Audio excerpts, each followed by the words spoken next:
बिस्मिल्लाहिर्रहमानिर्रहीम जी, अस्सलाम वालेकुम। आप देख रहे हैं मरगला न्यूज़ चैनल और मैं हूं ज़ुल्फ़कार शाह। सबसे पहले एक रिक्वेस्ट जो हमेशा करता हूं कि आप मरगला चैनल को सब्सक्राइब कर दें और बेल आइकन के बटन को दबा दें ताकि आने वाली जो वीडियोज़ हैं वो बर वक्त आपको मिलती रहें। और आज का जो मौजू है, ज़ाहिर है कि बड़ा बर्निंग मौजू है जो पाकिस्तान में नहीं बल्कि पूरी दुनिया के अंदर इस वक्त बड़ा हॉट इशू बना हुआ है। वो है मिडल ईस्ट की सूरत हाल, मशरिक़ वस्ता की सूरत हाल। हमास की जानिब से 7 अक्टूबर की शाम को 20 मिनट के अंदर, सिर्फ 20 मिनट के अंदर कमो बेश 7 से 7,500 रॉकेट जो थे वो इसराइल पर फायर किए गए। ज़ाहिर है कि उससे नुकसान हुआ होगा और इसराइल के जिसकी साइकी है कि वो अपने आप को एक महफूज कौम तस्वर करता है, उसके अंदर तरथली मच गई। तो उसके बाद रिएक्ट जो उसका आया है तो उसने गज़ा के ऊपर एक बहुत ज़्यादा मसा हज़ारों टन जो है वो बारूद के जो है वो गोले बरसाए, जिससे जो मज़लूम हमारे फ़लस्तीनी भाई हैं उनकी हज़ारों की तादाद में अमवात हुई और उनके ऊपर जो पहले ही इसराइल के जुल्म थे वो मज़ीद शिद्दत इख्तियार कर गए। इससे चंद दिन पहले अगर मैं आपको याद कराऊँ कि मैंने अपने पिछले व्लॉग में भी कहा था कि अक़वाम मुत्तहिदा के अंदर जिस दिन ईरानी सदर ने कुरान पाक हाथ में लेकर तकरीर की थी, तो आपको याद है कि इजरायली मंदूब ने उस तकरीर के अंदर खलल डालने की कोशिश की थी, जिसे फिर सिक्योरिटी एहलकारों ने हाल से बाहर निकाल दिया था। तो उस दिन उस इजरायली मंदूब ने कहा था कि सऊदी अरब और इजराइल जो है वो एक अमन मुआहदे के बहुत करीब पहुँच चुके हैं। ठीक है जी।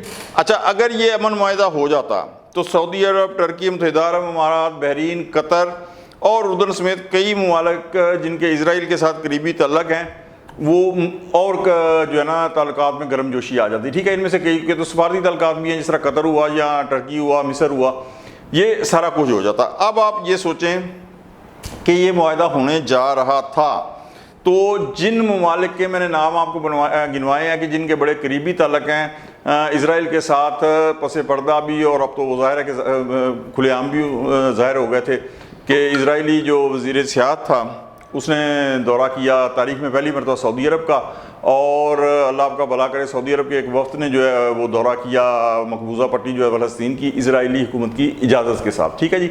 तो जिनके अच्छे ताल्लुकात थे उनके तो ताल्लुकात कायम होने थे, लेकिन हमारा मुल्क पाकिस्तान जो है इन जैसे ममालिक जो है इनके ताल्लुकात इजराइल के साथ की नोयत क्या होती। ये बात इसलिए बड़ी अहम है नाज़रीन कि पाकिस्तान इस्लामिक वर्ल्ड में इकलौती न्यूक्लियर पावर है। 60 से ज़्यादा इस्लामी ममालिक हैं और बहुत सौ ने बिल्कुल कोशिश कर ली लेकिन अभी तक न्यूक्लियर पावर बन नहीं पाए। ठीक है, तो पाकिस्तान वाहिद जो है वो न्यूक्लियर पावर है पूरी इस्लामिक कंट्री में।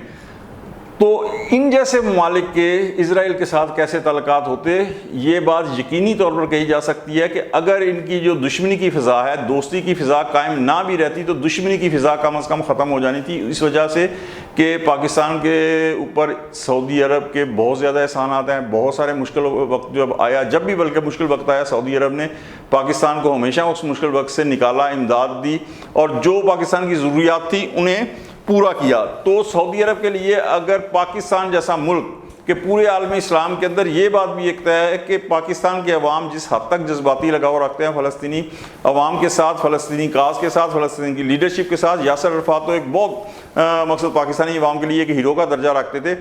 तो अगर यहाँ से पाकिस्तान की फ़लस्तीनी अवाम की सपोर्ट ख़त्म हो जाती है और वो जो दोस्ती का जज्बा वो नहीं रहता बल्कि वो दोस्ती का जज्बा शिफ्ट हो जाता इसराइल की तरफ, तो आप ये देखें कि फ़लस्तीनी अवाम जो है वो हकीकत में बेजारो मददगार रह जाते। और ये भी आपको बता दूं कि इस सऊदी अरब फ़लस्तीन को जो सालाना ग्रांट देता था वो 2 साल हो गए हैं, वो बंद हो चुकी है। तो इस हमले के फ़ौरी बाद अब क्या हुआ कि पहला नतीजा जो ये निकला है कि बज़ाहिर अब सऊदी अरब और इजराइल के दरमियान अमन मुआहदा तो नहीं होने जा रहा। ठीक है, ज़ाहिर है कि हालात अब ऐसे हो गए हैं कि वो अमन मुआहदा तो दूर की बात है, अब वो मुनाफकाना ही सही, मकसद दीन दिली से ही सही, लेकिन वो मजम्मतें करने पर मजबूर हो गए हुए हैं। ठीक है जी। यहाँ एक और आपको चीज़ बता दें कि ये जो जितनी मजम्मतें हैं ना ये बज़ाहिर होती हैं, पसे पर्दा आपके ताल्लुकात बिल्कुल उसी तरह जारी और सारी रहते हैं कि जिस तरह होते हैं, लेकिन ये अवाम की आंखों में धूल झोंकने के लिए लेकिन और अवामी राय आमा को जो है ना वो अपने हक में करने के लिए इस तरह के बयान दिए जाते हैं, मजम्मती बयान दिए जाते हैं, करारदादें पास की जाती हैं, ताकि अक़वाम मुत्तहिदा में करारदादें पास की जाती हैं, OIC के प्लेटफार्म से बयान दागे जाते हैं, लेकिन अंदरूनी खाना जो है पसे मंज़र वो बिल्कुल जो है ना वो सारे मामला वैसे ही चलते रहते हैं। और फिर थोड़ा सा जब हालात ठीक होते हैं तो वो मामला फिर जो हैं वो पहले वाली सतह के ऊपर آ جاتے ہیں. یہ سارا تو ہو رہا ہے اب, ٹھیک ہے جی. لیکن پھر آپ کو وہیں دوبارہ اس سطح پہ آتے ہیں کہ حماس کے حملے کے بعد غزہ کی پٹی کے اندر تباہی کے مناظر دیکھنے میں آ رہے ہیں. ٹھیک ہے, غزہ ایک بہت چھوٹا سا علاقہ ہے, آپ یہ سمجھ لیں کہ لاہور کا جس طرح جوہر ٹاؤن کا علاقہ جتنا اتنا مقصد علاقہ ہے, لیکن وہاں تباہی کے آثار ہیں. اسرائیل نے گیس, بجلی, پانی, الیکٹریسٹی, نیٹ ہر چیز بند کر دی ہوئی ہے. ٹھیک ہے جی. اور انٹرنیشنل میڈیا کی وہاں تک رسائی بھی نہیں ہے, انہیں ایکسیس نہیں دیا جا رہا کہ وہاں جائیں. تو یہ اسرائیلی مظالم جو ہے ان میں مزید اضافہ ہو گیا, اور فلسطینی عوام کے لیے یہ ایک واقعی بہت جو ہے نا آزمائش کی گھڑی ہے, اور تمام مسلمانوں کو ان کا ساتھ دینا چاہیے. اچھا, تصویر کا یہ ایک دوسرا رخ بھی ہے اسی حوالے سے کہ حماس نے پہلے دن جب اٹیک کیا ہے, حملہ کیا ہے 7 اکتوبر کو, تو 20 منٹ کے اندر 7,500 کے قریب راکٹ فائر کیے ہیں. اچھا, اب یہ بات بالکل ذہن میں رہنی چاہیے کہ پوری دنیا کے اندر 2 ممالک ہیں, ایک امریکہ اور اس کا ایک بغل بچہ اسرائیل, جن کے پاس بہترین جو میزائل کے حوالے سے ڈیفینس سسٹم موجود ہے, جو آنے والے میزائل تک کو روکتا ہے. اور یہ تو پھر راکٹ تھے. ٹھیک ہے جی, یہ کوئی گائیڈڈ میزائل نہیں تھے یا اسمارٹ میزائل نہیں تھے کہ جو کہہ سکتے کہ جی ان کے اندر صلاحیت ہے, جو ان کو ڈیفینس سسٹم ہے اس کا توڑ کرنے کے لیے یا اسے مات دینے کے لیے, اسے دھوکہ دینے کے لیے نہیں, یہ تو جسٹ راکٹ تھے. تو اسرائیل کا یہ جو ڈیفینس سسٹم ہے یہ فیل کیوں ہو گیا؟ کچھ لوگ کہتے ہیں نہیں جی وہ اتنے زیادہ میزائل جو ہے نا اتنی مختصر مدت کے اندر فائر کر کے تو ان کا سسٹم شاید اس قابل نہیں تھا, اس لیے یہ ایسا نہیں, یہ اس طرح کی بات نہیں ہے. بلکہ اس کے اوپر ایک اور کویسچن ہے, سوالیہ نشان ہے کہ اتنی مختصر مدت میں 7,500 میزائل فائر ہو گیا اور اسرائیل کا نظام بالکل فیل ہو گیا. سیکنڈ, انٹیلیجنس نظام بالکل فیل ہو گیا.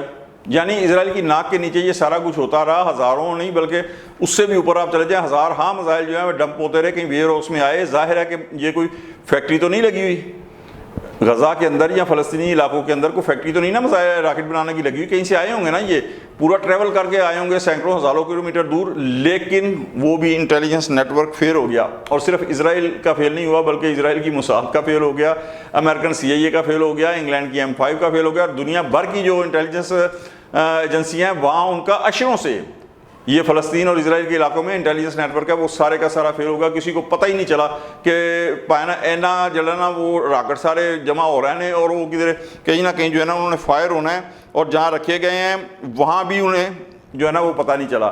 سوال یہ آ جاتا ہے یہاں پہ کچھ جو خدشات پیدا ہو رہے ہیں وہ یہ ہو رہے ہیں کہ آج سے 34 سال پہلے, یہ 1989 کے اندر صدام حسین عرب ممالک کا اور امریکہ کی آنکھ کا تارا تھا. ٹھیک ہے جی, اور اس وقت عراق کے اندر جو امریکن سفیر تھے اس کی مشاورت کے ساتھ صدام حسین نے کویت کے اوپر حملہ کیا, اور چند گھنٹے میں حالے لگے ہیں کویت پورے کے اوپر قبضہ کرنے میں. لیکن اس کے بعد پھر صدام کا جو حال کیا امریکہ نہیں اور عرب ممالک نے, وہ سب کے سامنے تھا. اس کے بعد عراق کے اوپر سینکشن لگ گئی, سب کچھ ہو گیا. اور یہی سب کچھ 9/11 کے بعد ہوا کہ امریکہ کو نیٹو فورسز کے ساتھ افغانستان میں آنے کا جواز مل گیا. اور اس کے بعد آپ یقین کریں, جو کہتے ہیں نا جی افغانستان میں بڑا یہ وہ ٹھیک ہے اس کا انفراسٹرکچر تباہ ہوا یا جو کچھ بھی ہوا, لیکن سب سے زیادہ نقصان امریکہ کا افغانستان میں آنے کے بعد اگر آپ نوٹ کریں تو اسلامک دنیا کی واحد نیوکلیئر اسٹیٹ پاکستان کا ہوا ہے, اس لیے کہ 80,000 سے زیادہ بے گناہ شخص افراد ہمارے پاکستان کے معصوم بندے مارے گئے ہیں, اور ٹریلین آف ڈالر کا اکانومی کا نقصان پاکستان کو سہنا پڑا ہے. تو یہاں بھی جو صورتحال ہے, خیر ہم پاکستان مسلمان پاکستانی جذباتی ہیں, ہم صلاح الدین ایوبی اور صلیبی جنگوں سے کم تو رکتے نہیں ہیں نا جناب, لیکن کچھ ویٹ کریں, صبر کریں. ایران نے ڈٹ کے مذمت کی ہے, ٹھیک ہے.